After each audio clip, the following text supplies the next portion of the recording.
বাংলাদেশ ক্রিকেটে আরেকটা যুগের সমাপ্তি। শেষ পর্যন্ত আন্তর্জাতিক ক্রিকেটকে বিদায় বললেন টাইগারদের এক সময়ের ভয়ঙ্কর পেসার রুবেল হোসেন। কেন হঠাৎ এই সিদ্ধান্ত, জানলে অবাক হবেন।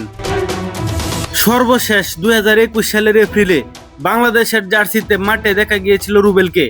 এরপর দীর্ঘ সময় জাতীয় দলের বাইরে।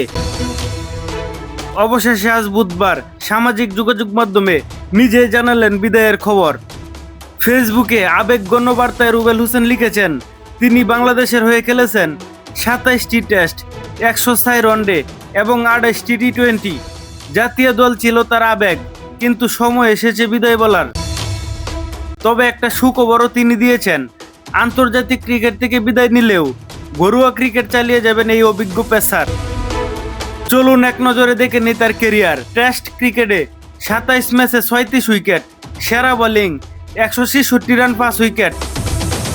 ওয়ানডে ক্রিকেট 104 ম্যাচে 129 উইকেট। টি20 28 ম্যাচে 28 উইকেট, সেরা বোলিং 26 রানে 6 উইকেট। বিশেষ করে ওয়ানডেতে ছিলেন সবচেয়ে কার্যকর।